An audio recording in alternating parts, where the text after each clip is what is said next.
हाय, मेरा नाम आरती है। दुनिया सबकी में आपका स्वागत है।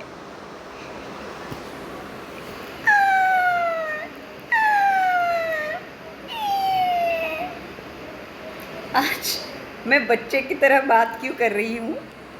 क्योंकि आज हमारी कहानी का नाम है जुई मौसी की बेटी।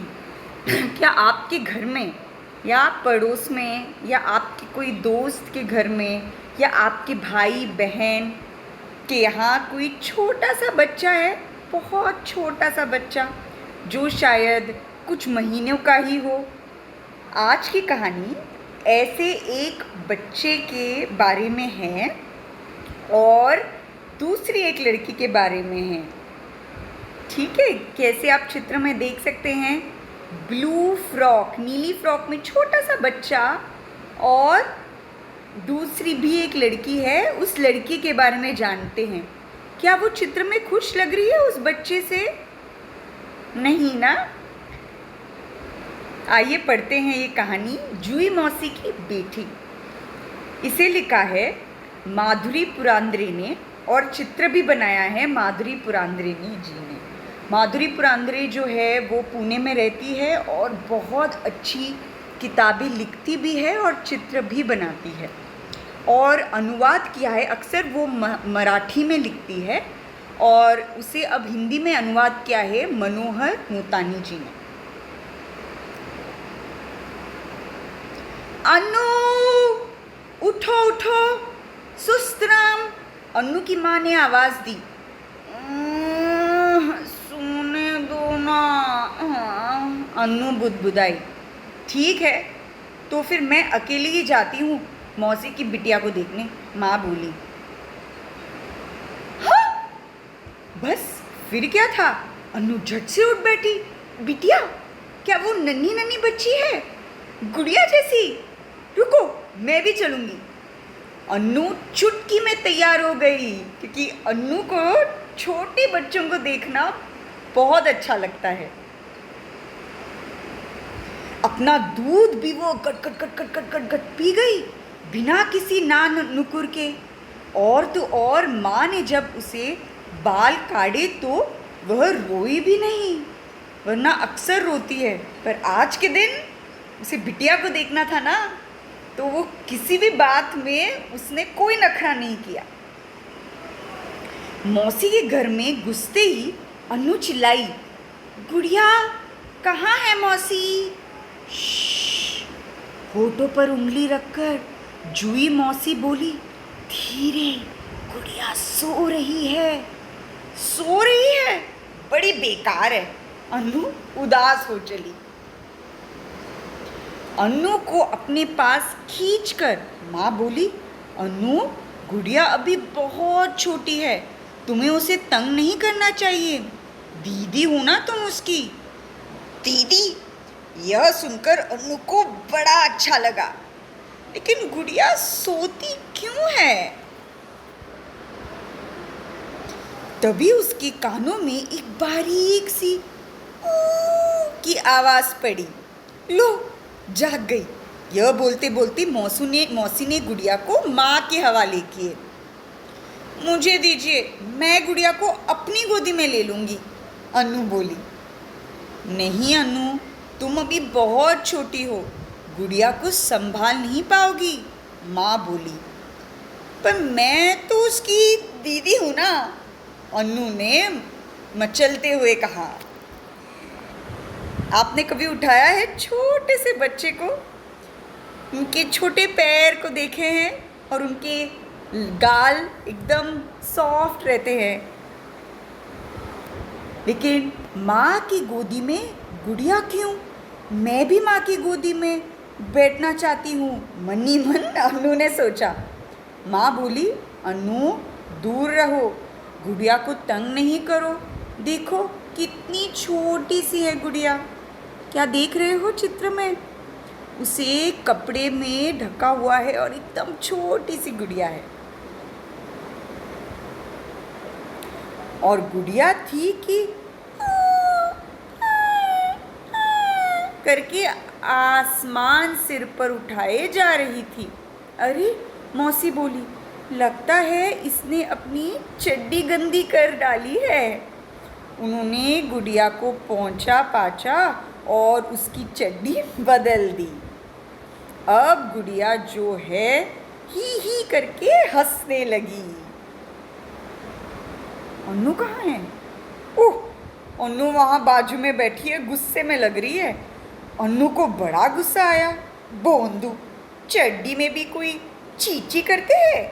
और माँ और मौसी को देखो तो क्या हो गया, ची ची कर दी और उन्होंने उसे डांटा भी नहीं।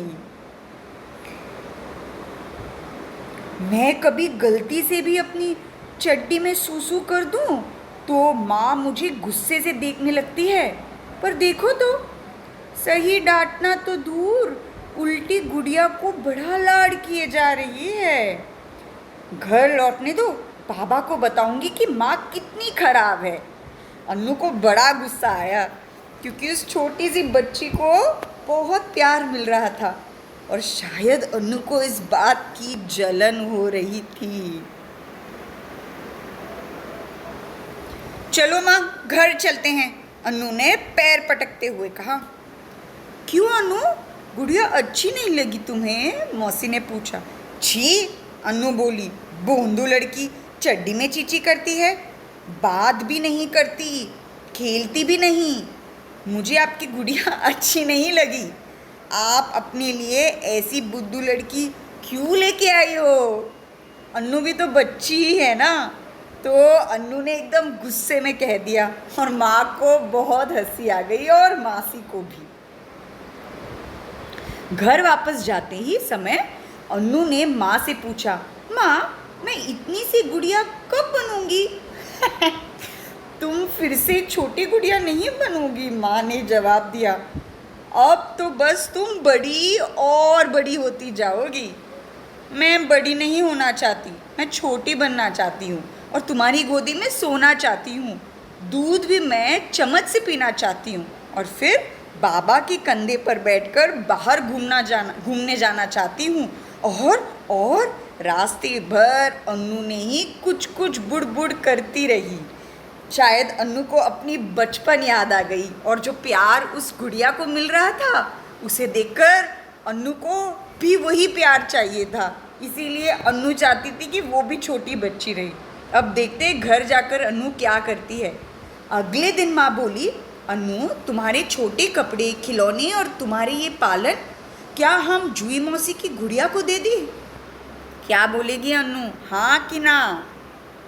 नहीं, अन्नू चीख पड़ी, यह गेंद मेरी है और वह पालन मेरा है।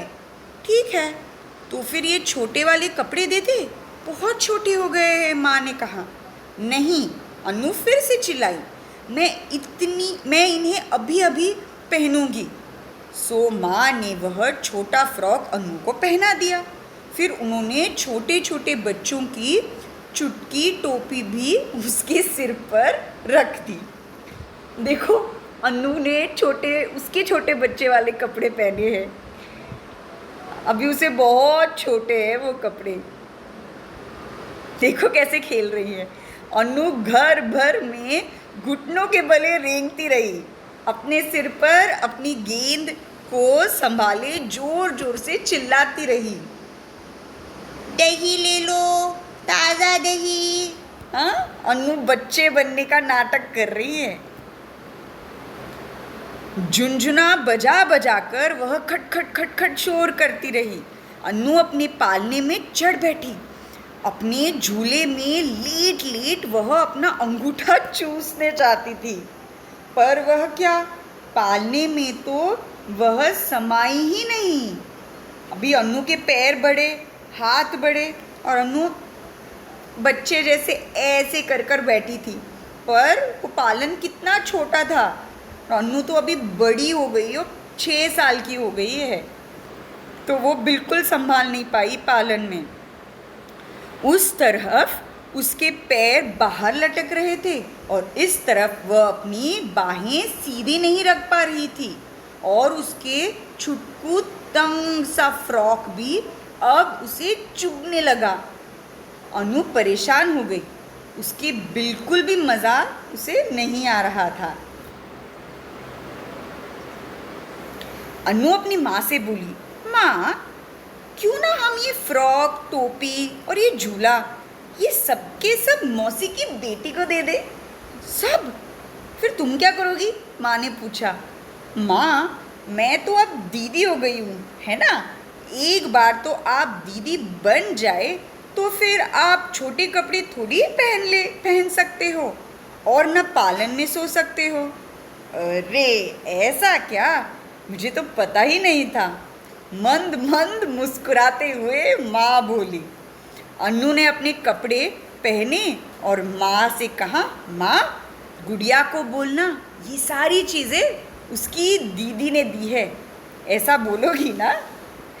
अन्नू समझ गई कि अब वो कपड़े और वो पालन अब उसके लिए नहीं, और उसने खुशी खुशी वो किसे दे दिए? वो छोटी सी लड़की को।